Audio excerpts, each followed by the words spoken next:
শুভ সকাল। আসসালামু আলাইকুম। সবাই কেমন আছেন? আশা করছি আল্লাহর অসীম রহমতে সবাই ভালো আছেন। আলহামদুলিল্লাহ, আমরাও বেশ ভালো আছি। বরাবরের মতো আজও আরও একটি ডেইলি ব্লগ নিয়ে হাজির হয়েছি। আশা করছি শুরু থেকে শেষ পর্যন্ত আমার ভিডিওর পাশে থেকে যাবেন। অবশ্যই স্কিপ করা ছাড়া ফুল ভিডিওটি কন্টিনিউ করার চেষ্টা করবেন। কোথাও কোনো অংশ আপনাদের কাছে একটু হলেও ভালো লাগবে।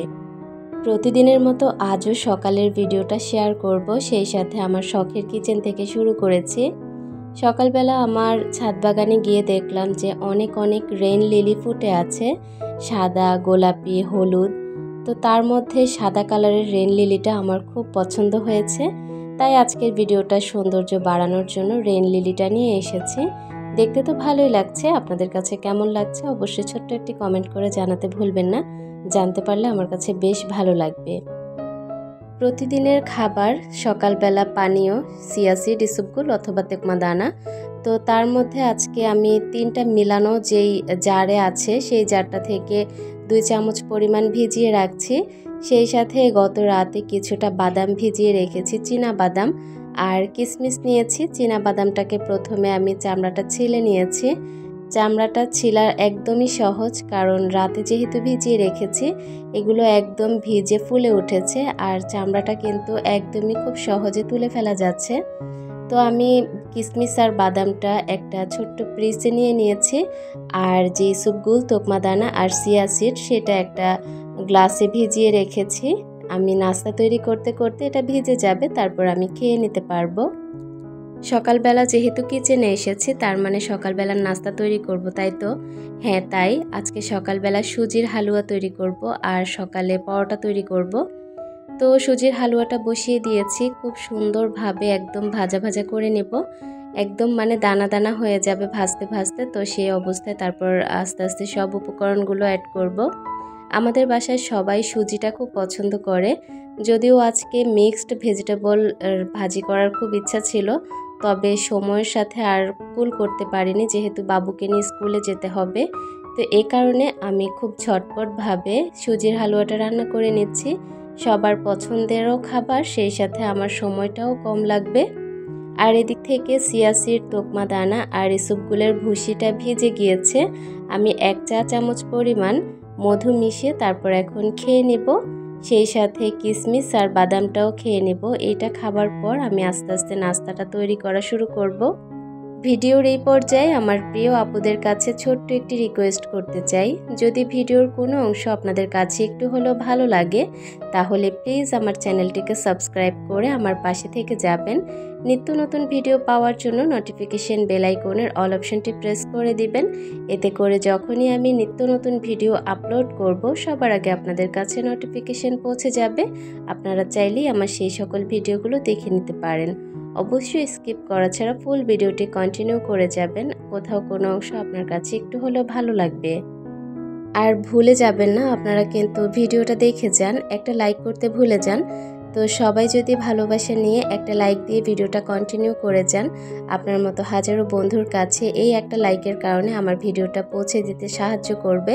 সেই সাথে একটা সুন্দর কমেন্ট করে যাবেন। আপনার একটা কমেন্টের কারণে আমি এতটাই উৎসাহিত হই, পরবর্তী একটা দিনের ভিডিও তৈরি করতে আমার মনটা খুব শান্ত লাগে।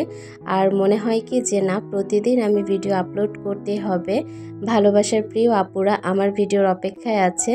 তো প্লিজ সবাই দয়া করে একটা সুন্দর কমেন্ট করে যাবেন। আপনাদের কমেন্ট পড়তে বা কমেন্টের রিপ্লাই করতে আমার খুব ভালো লাগে। দেখতে পেয়েছেন, আপনাদের সাথে কথা বলতে বলতে আমি কিন্তু সুজির হালুয়াটা রান্না করে নিয়েছি। আমাদের বাসার সবাই হালুয়া খেতে পছন্দ করে নারিকেল দিয়ে। তো আজ যেহেতু বাসায় নারিকেল নেই, তাই সাধারণভাবেই সুজির হালুয়াটা রান্না করে নিয়েছি। উপর থেকে আমি বেশ পরিমাণে কিশমিশ আর বেশ পরিমাণে ঘি দিয়ে তারপর পরিবেশন করে নিয়েছি। এখন হচ্ছে রুটিটা ভেজে নেওয়ার পালা। রুটি কিন্তু সকালবেলায় তৈরি করে নিয়েছি আর এখন হচ্ছে ভেজে নেব। রুটিটাকে আজকে মূলত পরোটা ভেজে নেব। আজকে আলাদাভাবে পরোটা আর তৈরি করা হয়নি। আমার হঠাৎ ইচ্ছে জেগেছে যে রুটিটাকেই পরোটা হিসেবে ভেজে খাই, ভালো লাগবে। তো এই কারণে রুটিটাকে একটু মোটা করে বানানো হয়েছে। তো এখন হচ্ছে তেল দিয়ে আমি আস্তে আস্তে রুটিটা ভেজে নিচ্ছি। যেহেতু চুলাতে গ্যাসের পরিমাণটা অনেক কম, এই কারণে লালচে লালচে করে আর ভাজা হলো না। তো যেরকমটা হয়েছে সেরকমই হয়ে যাবে। আজকে সুজির হালুয়া দিয়ে শুধুমাত্র একটা রুটি খাবো, কারণ যেহেতু সকালবেলা চিয়া সিড খেয়েছি, সেই সাথে কিশমিশ আর বাদাম খেয়েছি। পেটটা মোটামুটি ভরা লাগছে, এই কারণে ভাবলাম যে একটা পরোটা খেলেই বা একটা রুটি খেলেই হয়ে যাবে। আর হালুয়া কিন্তু এতগুলো আমি খেতেও পারিনি, কারণ আমি মিষ্টি জাতীয় খাবার সকালবেলা খেতে পারি না। তো এই কারণে অল্প হালুয়া দিয়ে আমি একটা রুটি খেয়ে নিয়েছি। কারণ যেদিন সকালবেলা চিয়া সিড, বাদাম আর কিশমিশ খাওয়া হয়, সেদিন সকালবেলা আমার নাস্তাটা অনেকটাই কম করা হয়, কারণ সেদিন আমার পেটটা ভালোই ভরা থাকে। তো যাই হোক, এখন একটু ভিডিওর কথা বলি।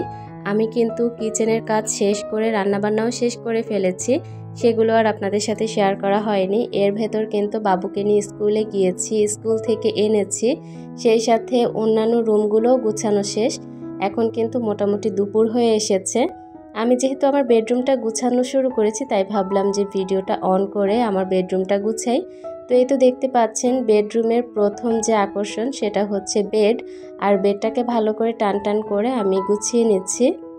এই যে চাদরটা দেখতে পাচ্ছেন, এটা কিন্তু একদমই নষ্ট হয়ে গিয়েছে। ভিডিওতে কালারে বুঝতে পারছেন যে কতটা কালার চেঞ্জ হয়ে গেছে। এটা কিন্তু একদমই গোলাপি কালার ছিল, আর এটা আমার খুব পছন্দের একটা চাদর। এটা আমার বিয়ের প্রথম বছর আমি কিনেছি, বেশ অনেক দিন ব্যবহার করেছি, আর এই কারণে আমি এটা রেখে দিয়েছি। আমার কাছে না খুব যত্ন করে, মানে স্মৃতিগুলোকে রাখতে খুব পছন্দ করি, আমি যত্ন সহকারে রেখে দেই। তো এই কারণেই চাদরটা রেখে দিয়েছি। জানি না কতদিন রাখতে পারবো, তবে চেষ্টা করব যে একটা একটা করে স্মৃতি রেখে দিতে। এই চাদরটা যখন আমি কিনেছি তখন আমার বড় মেয়ে হয়েছে, তো তখনকার একটা চাদর, এটা এতদিন এভাবেই যত্ন করে রেখে দিয়েছি।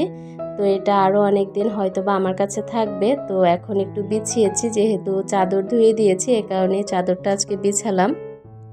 আজকে যেহেতু চাদর চেঞ্জ করেছি, যদিও নতুন চাদর না, তারপরেও তো চেঞ্জ করা হয়েছে, তাই ড্রেসিং টেবিল, ওয়ারড্রব আর হচ্ছে ছোট যে সেলফটা আছে ওইটাকে এখন একটু নতুন করে সাজাবো। তবে দেখতে পেয়েছেন কত বড় একটা দুর্ঘটনা ঘটিয়ে ফেলেছি। আমি কাজকর্ম করা শুরু করেছি, আর এমন টাইমে আমার হাত থেকে একটা জিনিস পড়ে আমার এত বছরের শখের একটা ড্রেসিং টেবিলের উপরের কাজটা ভেঙে ফেলেছি।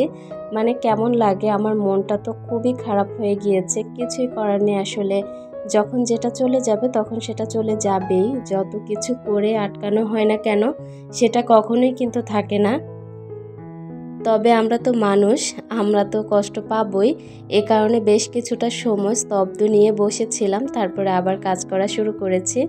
প্রথমে ওয়ার্ড্রপটা ভালো করে গুছিয়ে মুছে, তারপর হচ্ছে উপরে একটা কাভার বিছিয়ে আবারও সুন্দর করে সব জিনিস দিয়ে গুছিয়ে নিয়েছি।